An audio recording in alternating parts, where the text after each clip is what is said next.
Le damos la bienvenida a la doctora María Gilligan, que es endocrinóloga en el Instituto Alitus, porque también decíamos la mente-cuerpo, el cuerpo y las partes que, como decías al principio, no nos dan síntomas y sin embargo podemos estar cursando un problema, y como en casi todas las cosas, cuanto antes lo sepamos, mejor.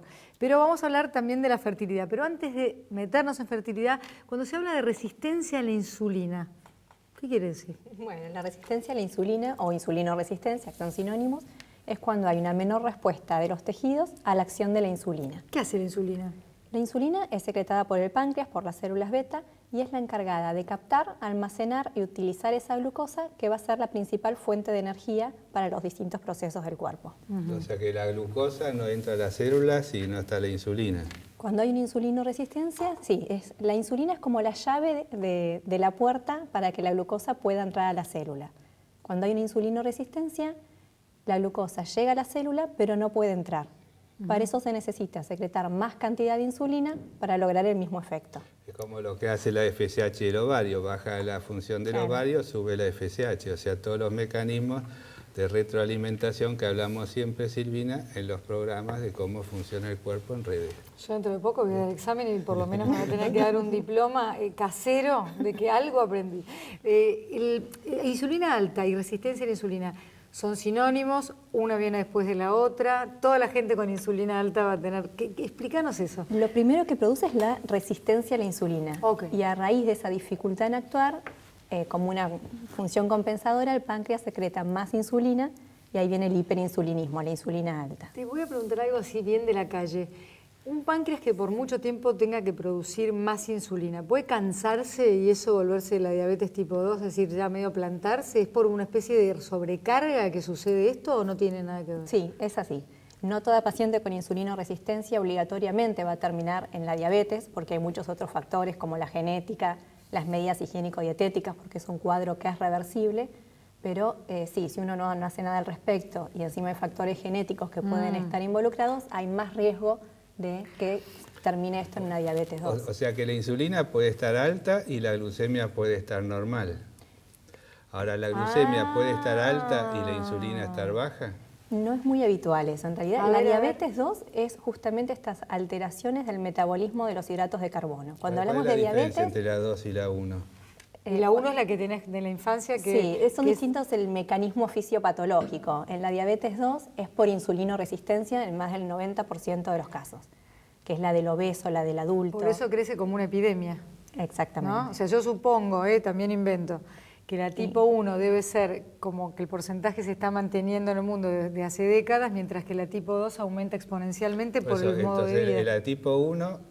que es la que falla la insulina, la glucemia sube y la insulina está baja. Y que no produce nada de insulina el páncreas hay y una siempre, del páncreas. Siempre necesita, o sea que siempre que pedís la inyectable. glucemia y está un poquito alta o no, te conviene pedir la insulina también. Sí, son distintas igualmente las manifestaciones clínicas, ¿no? Las edades de presentación.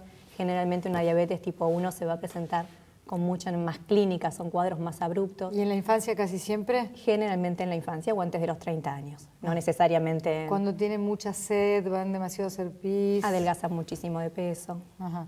Y entonces se presenta la tipo 1 que es de por vida, necesita insulina inyectable. Sí. Esa es una. La tipo 2 se maneja casi siempre con medicación oral. Generalmente con medicación oral y las medidas higiénico-dietéticas. A ver, ¿no? cuando decís así, vos me lo decís así, higiénico-dietéticas, bueno, describamos la medida higiénico-dietética recomendable para manejar un cuadro que es incipiente o una diabetes tipo 2. Primero, más que nada, el plan alimentario, una comida saludable. No es que tenga cosas prohibidas, sino que tiene que ser todo equilibrado. Idealmente fraccionada, las 4 comidas diarias y asociado esto con actividad física. Que a veces alcanza con caminar. Sí, caminata es muy buena actividad Porque física. yo, por ejemplo, que soy una persona con serias dificultades para encarar la actividad física, cuando me dijeron que con caminar alcanzaba una determinada cantidad de minutos, mirá que ni hablo de horas, y con frecuencias de 3 o 4 veces semanales, me calma saber que no es que sí o sí tengo que entrar a un gimnasio, que no es una cosa de locos, es simplemente moverse. No, la caminata a un buen ritmo, idealmente, Claro. para que sea una actividad aeróbica, es muy buena actividad. ¿Se conoce el porcentaje de gente afectada por la insulinoresistencia? Y cada día, como mencionaste antes, esto va en progreso. ¿sí? Pero es casi, si hablamos de fertilidad puntualmente, es casi un 50 a un 70% de las consultas hay insulinoresistencia. Ahora, ¿en quién vas a sospechar la insulinoresistencia y en quién la vas a ir a buscar? Las manifestaciones generalmente son pacientes que tienen obesidad o sobrepeso y más que nada a nivel de la cintura abdominal. ¿Sí? Les medimos la panza, se tiene como límite de corte 88 centímetros Decilo para despacito, la mujer. Gilligan. A ver, ¿importa la obesidad sobre todo la circunferencia de la cintura, del abdomen, y en la mujer hasta 88 centímetros zafaría? Y 102 para el hombre. Ok. De ahí para arriba, eso ya es malo para el corazón y malo para esto también. Exactamente. Doctor, cinturón, ¿cómo se llama? Centímetro para todos. Sí, por eso tomamos la medicación. Y también se puede bajar la circunferencia, es una hacer opción. Actividad física. También, que usted me dijo eso siempre, doctor. Cuando lo empecé a preguntar al doctor Pascualini por la menopausia y el climaterio, ¿qué hay que hacer? ¿Qué hay que tomar? ¿Qué hay que hacer? Actividad física, actividad física, actividad física, y no seguía adelante con la palabra. Cuando me dijo que caminar alcanzaba, más o menos negociamos. Bueno, entonces es muy importante lo que dijiste, de 50% de las consultas por fertilidad presentan resistencia a la insulina. ¿Y ahí qué se hace?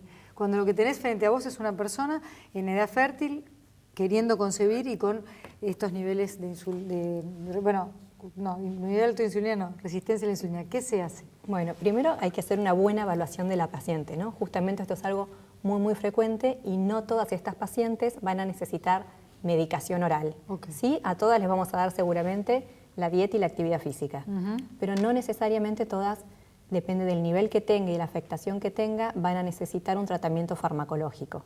¿Sí? Otra pregunta, un análisis de rutina, te pide la glucemia y nada más. Para encontrar esto que estás hablando hay que ir en busca de otra cosa. Y ahí que en general es el endocrinólogo o un clínico también puede pedir algo que no sé cómo se pide en la orden, que denota esto, o es una curva, ¿nos explicas eso? En realidad la insulina sí se puede medir en sangre, es un método sencillo, pero no es tan buen predictor solo pedir de forma aislada una insulina y una glucemia. Lo ideal es hacer una evaluación un poco más completa. Generalmente los pacientes que tienen insulinoresistencia tienen también los triglicéridos altos, el HDL bajo. ¿Sí? ¿El HDL es el bueno? El colesterol bueno, perdón. Okay. Y una muy buena opción para ayudar a ver cómo está comportándose ese páncreas es hacer una curva de glucosa, donde te sacan sangre, te dan de tomar un líquido azucarado y se ve la respuesta a las 2 horas con una nueva extracción de sangre. Okay. Y ¿Es lo que te hacen en el embarazo? Es lo mismo que se hace en Igual. el embarazo, es la misma prueba. Y eso actúa porque cuando vos tomás el agua azucarada es glucosa y eso te tiene que hacer subir la insulina. Sí, Y en tenés todos la que ver insulina en va a qué subir, va a las ser 2 horas mayor. vos vas a buscar los valores de glucemia, pero cuánto subieron, y los valores de insulina, cuánto subieron. Exacto. Ahora, el HOMA, H-O-M-A, que se habla, que se pide también cuando uno investiga la insulinoresistencia, ¿qué es eso? Eso es una cuenta matemática que la podemos hacer nosotros, o si no, si uno la pide, muchas Vamos veces a también anotar. la hace el laboratorio. HOMA, ¿cómo se hace esa cuenta? Glucemia por insulina dividido 405 es la forma sencilla para el consultorio. Insulina dividido... 405. Y Es un índice matemático. Está bien. Y eso nos da la relación entre la glucemia y la insulina que ayuda a ver en un paciente si hay insulinoresistencia. Pero nunca un único valor solo aislado tiene que ser un diagnóstico. Hablando de síntomas una vez más, acá estamos yendo a buscarlo, pero una mujer puede cursar estas cosas sin darse demasiada cuenta. ¿Los síntomas a los que habría que estar atenta? Síntomas puntuales, lo más habitual es que no traiga. Sí, va a ser estas pacientes con la circunferencia de cintura aumentada, con un poquito de colesterol, un poquito de presión alta, antecedentes familiares. Y sí tenemos una manifestación cutánea, que es la acantosis nigricans, Me mató con eso. ¿Y? que es la piel, principalmente en los pliegues, como en cuello, en codos o en ingle, se pone más pigmentada. Es más, tiene un aspecto sucio, es acartonada, más rugosa, y eso es una relación con la insulinoresistencia, que es cuando la insulina está actuando, está alta y actúa proliferando más las células de la piel, da esas marcas que es muy específica. Pliegues del cuello, codos y la ingle. Ingles principalmente. Perfecto. Bueno, Eso sí uno lo puede ver ¿cómo afecta fácilmente. todo esto a los órganos reproductivos? Bueno, la insulina va a actuar sobre el ovario, tiene receptores tanto en ovario como en las glándulas suprarrenales y puede producir un aumento de los andrógenos, como la testosterona, la delta-4-androstenediona, y esto puede traer aumento de vello, como el hirsutismo, alteraciones en la menstruación, oligoanovulación y consecuentemente la infertilidad. Y por otro lado, la insulina alta también tiene acción sobre el endometrio. Hay una asociación de pacientes con insulina alta y abortos recurrentes porque se genera un estado de hipercoagulabilidad, una alteración en la fibrólisis y alteraciones a nivel del endotelio que puede causar la insulina con un mayor riesgo de aborto. La metformina, tan famosa, ¿qué es, cómo actúa, tiene contraindicaciones? Que por eso en infertilidad, en la poliquistosis ovárica, que tiene los trastornos hormonales que dijo María, a veces también sin sobrepeso lo ves. O sea, hay algunas situaciones en las cuales el hiperinsulinismo se puede dar sin necesariamente aumento de peso. Y otra cosa con el tema de la circunferencia es el tema de cómo duerme la persona, porque el mismo diámetro abdominal aumentado puede ayudar a las apneas del sueño, que muchas veces van acompañados de ronquido. Eso también se potencializa para la hipertensión, y lo que es fantástico es ver cómo con la dieta y la actividad física mejora todo lo que es apneas del sueño, que es algo que siempre hay que interrogar a los pacientes, cómo anda durante el día, si anda cansado, porque eso es el reflejo de cómo durmió la noche, porque el buen reposo es fundamental para todo este mecanismo de redes. Entonces, haciendo cosas simples, como que no son tan simples para hacer, pero que es la dieta, bajar de peso, se soluciona una cantidad de cosas y uno va viendo cómo la glucemia de ese valor normal un poquito alto o normal tope baja, cómo la insulina baja y cómo se van acomodando las cosas. Porque el hiperinsulinismo va acompañado de cuando hacemos tratamientos con mayor frecuencia de mala calidad de óvulos. Entonces la metformina, que ahora María nos va a explicar, tiene un rol fundamental como acompañamiento de todas esas medidas que son sin medicación, pero que el agregado de la metformina, que a su vez tiene un efecto inmunomodulador, también puede llegar a ayudar a acomodar las cosas. Entonces la metformina es una medicación. Es una medicación, es una droga de la familia de las biconidas, que está hace más de 30 años. Igual el mecanismo de acción exacto todavía hoy en día no se conoce. ¡Qué bárbaro! Pero justamente lo que sí hace que es funciona. mejorar la resistencia a la insulina a nivel del hígado y mejora también la sensibilidad de la glucosa en otros tejidos como el músculo. Y aparte tiene un efecto, como dijo el doctor, inmunomodulador y un efecto sobre el endotelio. Entonces, en vez de ser contraindicado en los tratamientos, es todo al revés, es recomendable. Realmente cuando hay indicaciones precisas anda muy bien, mejora la tasa de ovulación, disminuye el riesgo de abortos. Inclusive ahora, cuando la mujer se embaraza, lo seguimos mucho más tiempo, cuando en un momento se pensaba que era hasta contraproducente por ahí darlo en el embarazo. Ahora es común ver cómo se llega hasta el 5º mes antes de suspenderlo. ¿Y qué sucede si es que pasa, porque no sabemos, si una mujer empieza a presentar resistencia a la insulina durante el embarazo? Durante el embarazo la resistencia a la insulina es habitual, es fisiológica. Para proteger el organismo, que siempre le esté pasando sustrato, comida al bebé, se genera una insulinoresistencia normal y habitual en el embarazo. Aparte por los cambios hormonales que se van produciendo, el cortisol, la progesterona, la lactógeno placentaria, a lo largo del embarazo va incrementándose la insulinoresistencia.